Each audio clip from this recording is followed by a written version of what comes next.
Terry Bradshaw, time for the Terry Bradshaw show, and he is in Thackerville, Oklahoma. I am in Ocala, Florida, and we are hooked up by the miracle of Wi-Fi for at least a brief time. Terry, you've been under the weather.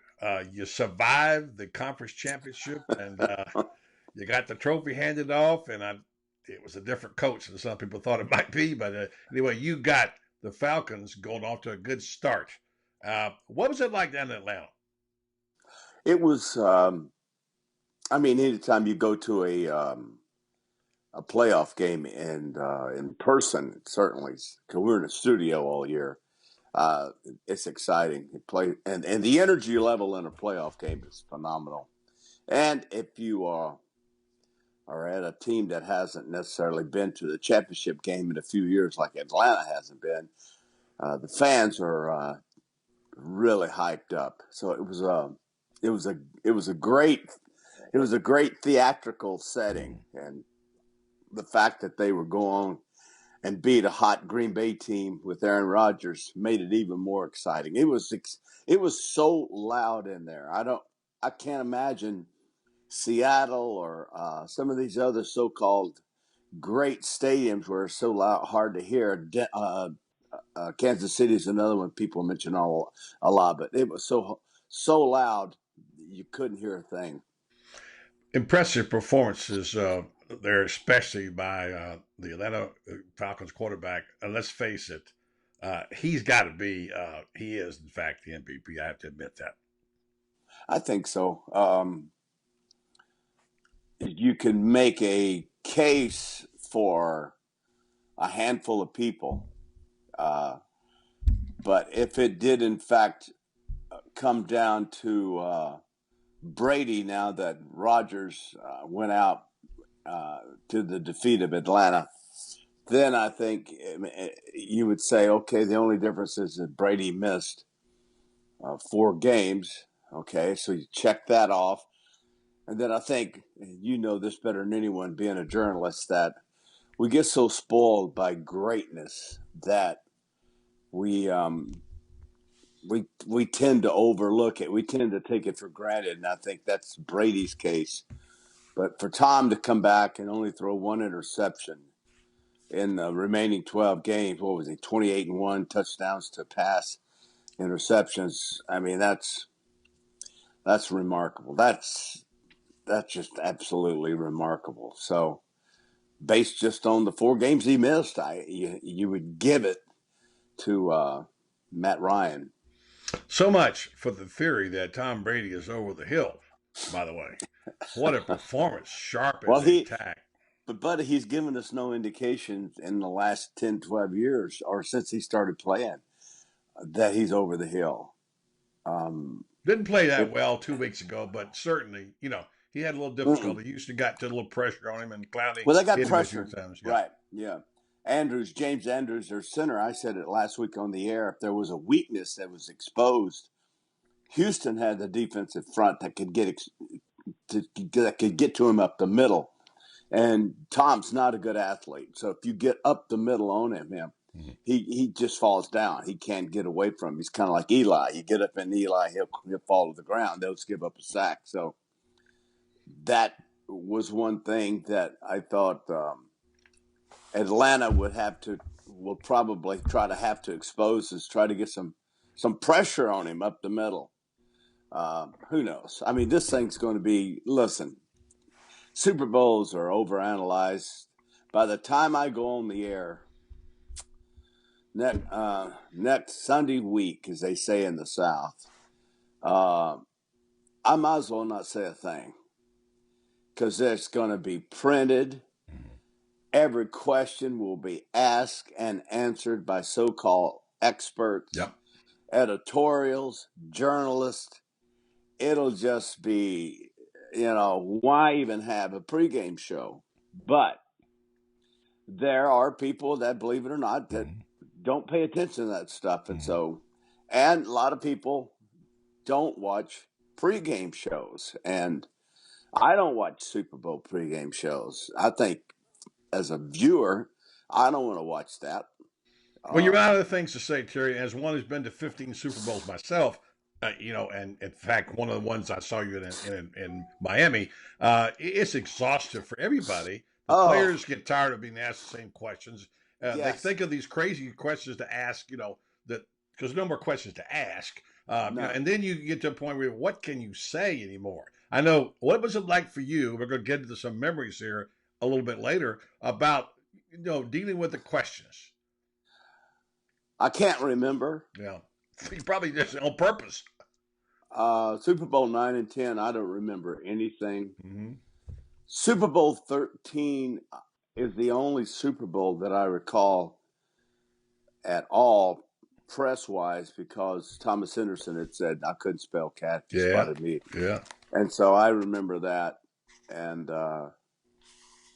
Super Bowl 14, the last Super Bowl, I don't remember any press stuff. So, and that's probably goes along with my thinking. I don't find it to be too, I don't find it memorable. The only thing that's good about the Super Bowl actually is just Super Bowl game. The rest of it is just a waste of time as far as I'm concerned. Well, let me I read got you. to go. Hey, listen, I got to go down there and interview these quarterbacks. Okay, what am I going to What ask are you going them? to ask him? Good question. Yeah, what am I going to ask Tom Okay, I'll Brady? I'll be Tom Brady. You ask me Oh a yeah, question. Tom. And, yeah.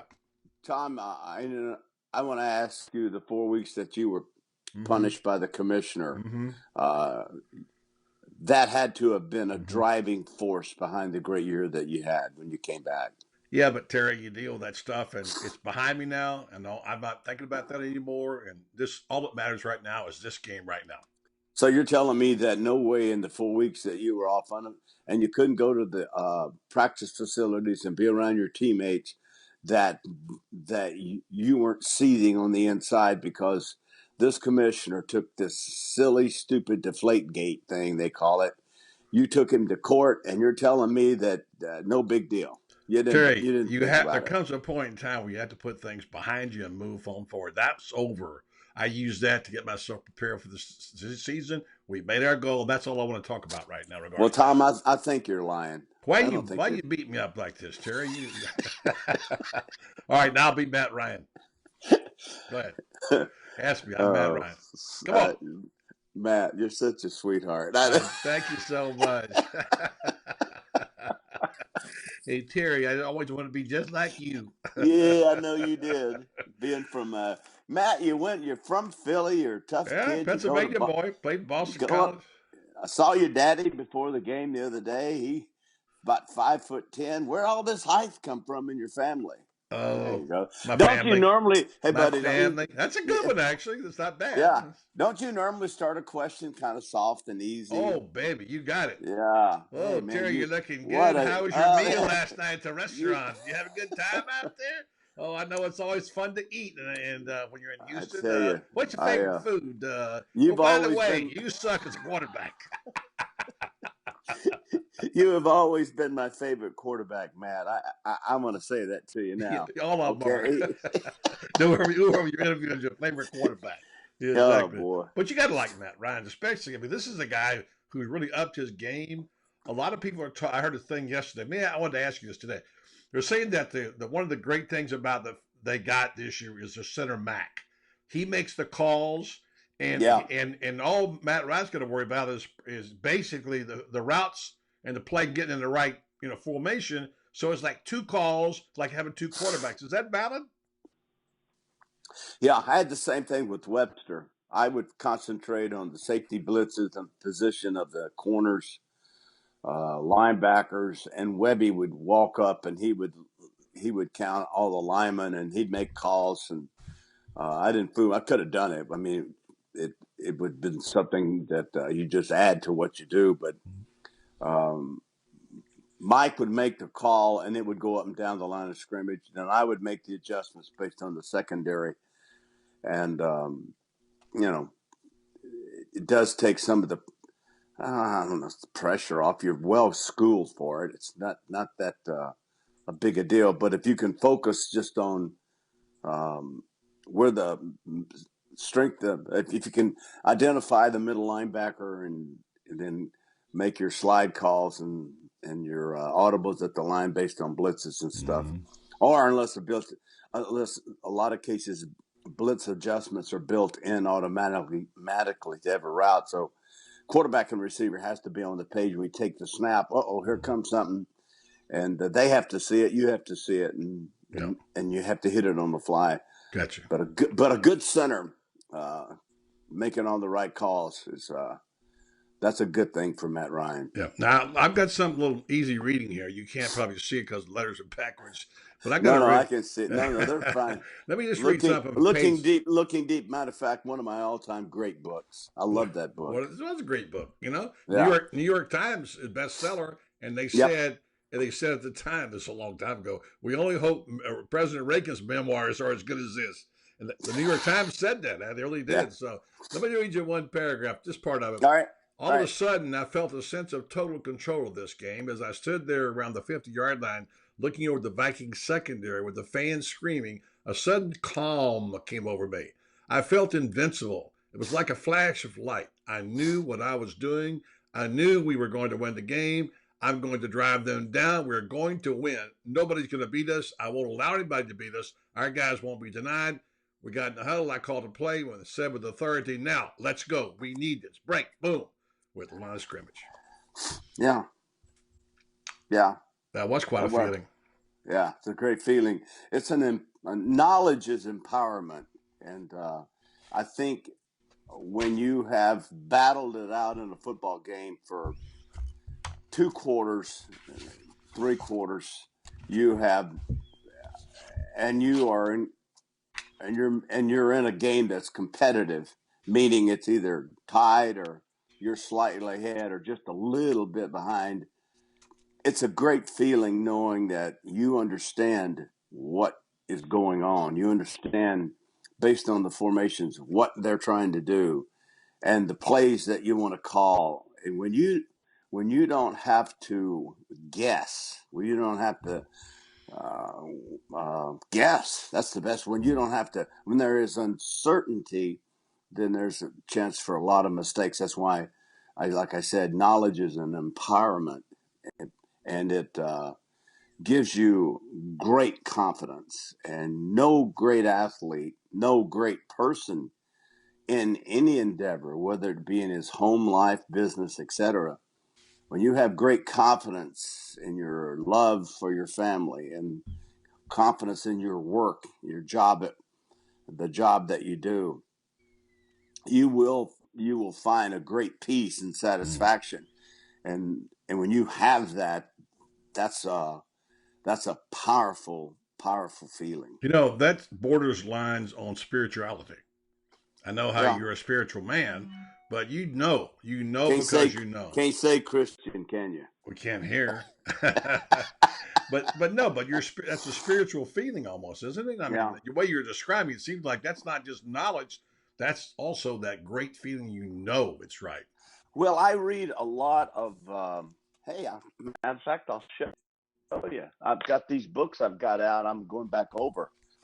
There's one. Can you see it? No, see we can't get a visual on that because when you move and get out of right now, we lost you. But Can you see it? Faith. I got you. Faith. All right, faith. Here's one. Terry Bradshaw, dispersal cell. Okay. Here's one. Who knew 10,001 easy solutions to everyday problems? See that? Wow. I pulled that out of the library the other day. Oh, here's one. This will kill you. I just pulled this out. These are books I'm going to read in the next 90 days. All right. This one is The Thinker's Way. Thinker's Way. I thought that said Urban's Way. I know a guy wrote that. No, the Thinker's Way. Okay, and since I'm going to Hawaii on vacation, I'm taking this book with me. Ben Hogan's Secret. Let me know what that is, by the way. No, I'm not through. I'm going to keep going. Boy, you got more? Can you see that one? No, back it up a little bit. What is it? Oh, read it again. What does it say? I can't see it. Insults and comebacks. Speaking of which, that's a good segue into right into this comment. Okay, let's talk about Mike Tomlin. No, I don't want to talk about Mike Tomlin. Well, you have to at least talk about the situation and the story. Here's my I want to just give you this information. Buddy. What? You're so ugly. Here we go. Buddy, you're so ugly. Yes, Terry. If I throw a stick, will you fetch it? Yes, I will, Terry. Go ahead and throw it. It's called Oh, diversion. I'm gonna give you a little scoop. I'm gonna give you you're the so scoop here ugly. when you're You're done. so Go ahead. ugly. You're so ugly. I Yeah, understand. yeah. You fell out of the ugly tree and Okay. hit every branch on the Oh, way it's so down. hilarious. You couldn't spell. All right, Never mind. so I'll take that with me. All right. And then I got another book. You're Here's not gonna another ask. one. I think he's filibustering, folks. I don't think insults. Yeah. Yeah, insults. And then, of course, the book I really love. That's a good one. That's a good one. Yeah. And then I just found this Bible in my library that was given to me years ago. Yeah. And it's big print. I don't need By my who? glasses. Who gave it to you? My brother did. Really? Which one? Which one? Yeah, Craig and his wife, Donna. All right. So these are books. These are books that I am loading up. Yeah. And I'll take. I'll actually. I've already started one of them, so I'll take all of these and ship them out, and I'll read those in the next. The books I'll finish reading easily in the next 90 days. And well, the you're running your image completely here. You know that, don't you? The thinking guy. I got a little scoopage for you, buddy. Bub. Look here, Bub. Oh, look up. I can't see it. AV buyer?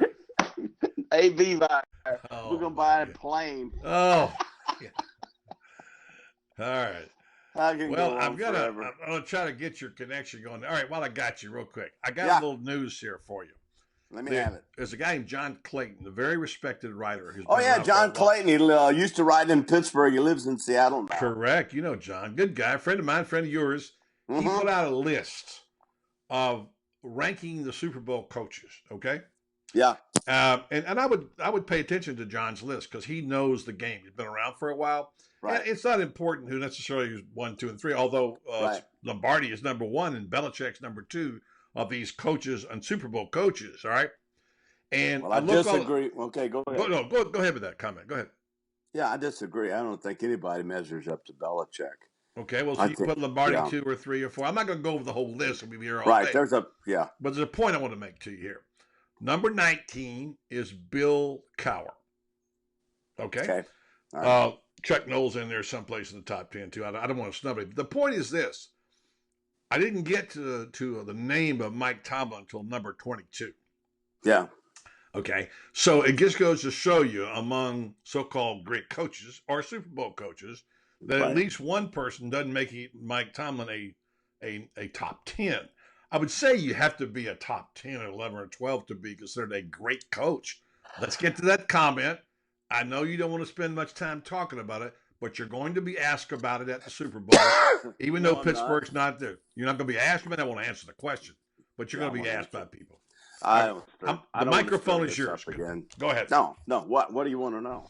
I just want to know, you got a big blowback. I have to ask you this question, whether you want to answer it or not.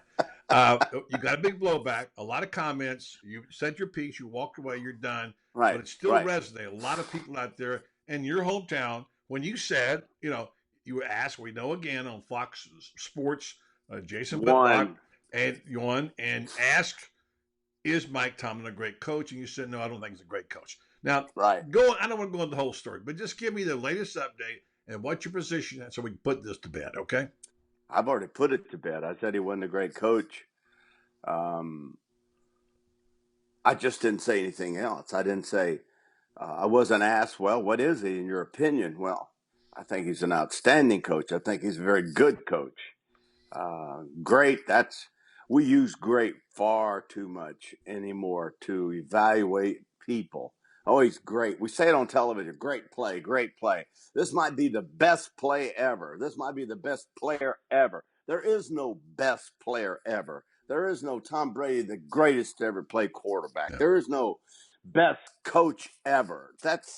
You're talking different times, different decades of football that change so drastically. Should I have said what I said? I was asked. I chose to answer it. I didn't have to answer that question. I realized that my words are measured stronger in Pittsburgh. The rest of the country could care less. My problem was I said he was more like a cheerleader. Yes. And you backed That's up, but you backed off of that a that. week later. Well, I'm on live television, and the first thing that popped in my mind, it doesn't wear a headset that I know of. I may be wrong, and he is. I remember the Raven game where he walked out on the field and made the return guy. Remember that game where he walked out and rerouted the player, which is illegal. And he just seemed to be more of a, well, I said it, cheerleader. So yeah, I got a lot of, he got mad at me. He said I was being disrespectful. That's my opinion, Mike. Every person that's ever called me dumb or stupid has been disrespectful to me. I never fired back. I made the comment, Mike's best response should have been a no response. Who cares what I think? They do, evidently. Apparently, a lot of people. Yeah, exactly. And so I got to thinking about, well, why are they so, what's everybody so bent out of shape for? And then I got to thinking, cheerleader, okay. That probably was a little too much.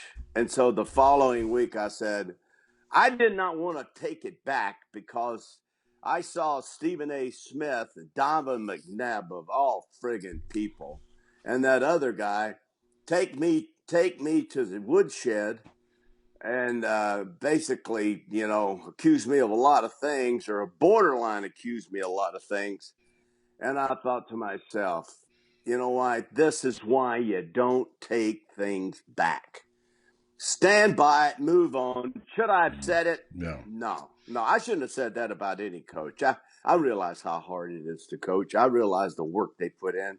I'm doing television and I'm having a good time. And Jason Whitlock's show is one that's, Jason tries to stir things up, and that's the whole, those type of shows are all about, look, stirring things, take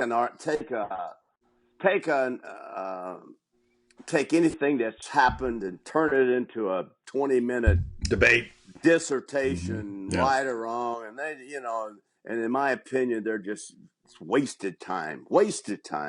And I did that show because Fox executives want us to do Cower and Jason Whitlock 3 times a year. Well, I won't be doing them anymore. Not going to do them anymore. No, I'm not going to do them anymore. You said Coward. Did you mean? You mean Colin Coward? Coward. No, Coward. I thought you said Coward. Yeah. Yeah, nice guy. I like him. And Jason's a nice guy. I just don't want to be gone. I don't want to go on TV shows and be sitting there giving my opinions. I don't want to give my opinions. But that's what made you who you are. Well, buddy, I'm talking about, I don't want to get into a situation of like, is Tom Brady the greatest quarterback to ever play? I'm going to say no. Right. And all of a sudden, all hell breaks loose in Boston. Yeah. I don't say anybody's, and you know me well enough to know nobody is ever the best ever. Yeah. I have made that mistake in the past of saying Brett Favre's the best I've ever seen. Yeah. And when I boil it all down and I go back and look back, I'm 68 years old. I've got a lot of history that I can lean on. And I'll say, whoa, maybe I shouldn't have said that. I'm forgetting about Roger Staubach, who to me, in my thinking, was probably, I would put him right at the top of my list. Great leader, great passer, great scrambler. Smart. Made the Cowboys a terrific football team. I didn't, you go back to Roman Gabriel, John Hadle. Well, how about you? Johnny Unitas, Bart and Otto Starr. Graham. You brought up Otto Graham one time to me. So how about Otto Graham? Yeah, Otto Graham. People don't even know who we're talking about. Right. Slinging Sammy Ball. Come on. Yeah. There are just way too many phenomenal players to say, and we're going to base Brady off of 5 world titles, and I can't argue with that. How can I possibly argue with that? No. But I've gotten off your question. The Okay, well, question is, they I give me shouldn't the have high said it. sign. I They just gave me shouldn't the have said it. signal and said I got 1.5 minutes, so it's your time to fill. So what do you want to say? Well, I just wanted to say I don't want to say anything. I, Good night, Jerry. No, no, hey, no, no, no. I mean, I did make a mistake. And he's right. It was disrespectful. yeah. Listen, I don't know Mike Tomlin. I've never met him, never shook Mm-hmm. his hand. I did call him a couple of times, and he didn't call Oh, me you did back. call him. Okay. Yes, Well, not after I said, not after I made the remarks. beforehand. I called him Oh, I got you. about 3 years ago. I had actually told Jay Glazer, "Can you get me his number? I'd like to call him and just introduce myself." And Wow, introduce yourself. well, talk to him. No, I And would think he'd be calling you, Jerry. Well, no, anyway, he didn't say you look. anyway. This is not anything that is going to be that big a story once you Well, settle if it. it's not that big a story, why It did you is bring it up? because I have to, because it's what people want to know Why? about you. Because you No, stirred it up people, again, no, pal. It was you no, that stirred it up. I'm just trying to clean it up, I did not okay? stir it You up. started it up. Don't give me No, no, that. no. You were the one who started it. You have now ruined my And now here Friday. you go, like, okay, you take Okay. it, buddy. Let me get a shovel. You know those elephants, the guy behind the elephants? The circus is going away, by the way. I've You know lost what, a buddy? job. I don't have a job anymore. Yeah. Here, Shovel, bucket. here's the thing. If people in my position answer questions honestly, honestly, Yes. like when my wife asks me about certain players or certain things, and I'm honest with her, if that stuff hits the airways, I will be perceived as an old jealous old ex-football player, Old white guy. old white guy. Yeah, you cannot be brutally honest No. with the American public. There you go. You have to guard yourself, and in that instant, in that case, that's one of the reasons I do not like television, because if I go on Doesn't that like there TV. if I go on there and I'm honest, if we're all honest, if Howie's honest, Howie doesn't say anything. Mike doesn't say anything. Jimmy and I are the only two that will occasionally get in trouble. Yeah. You know, Jimmy will get in That's trouble what I love over about it. Jerry. I'd like to see you get in trouble sometimes. It's fun. Well, I don't want to be perceived, and we protect ourselves because we don't want to be negative. It's too much fun. It's but you got to be great honest. game. You got to be honest because that's who you to are. A point. And, so anyway, I got to be honest. I'm out of time, but I want to get. I don't really care. Don't ever call me again. No, hold on a second. You call me, by the way. But so here's the deal. Super Bowl. You asked this question a bunch. I'm going to ask it one more time because you do have those 4 rings. And I'm going to make sure people know what they were. Obviously, 9, 10, 13 to 14. Obviously. You're talking about when the Super Bowls just started, didn't you? Yeah, did you? Yeah, you didn't have the face. You had no face mask back then, and you had was the football stuffed or was it what happened? Hey, what was it like handing off the Red Grange?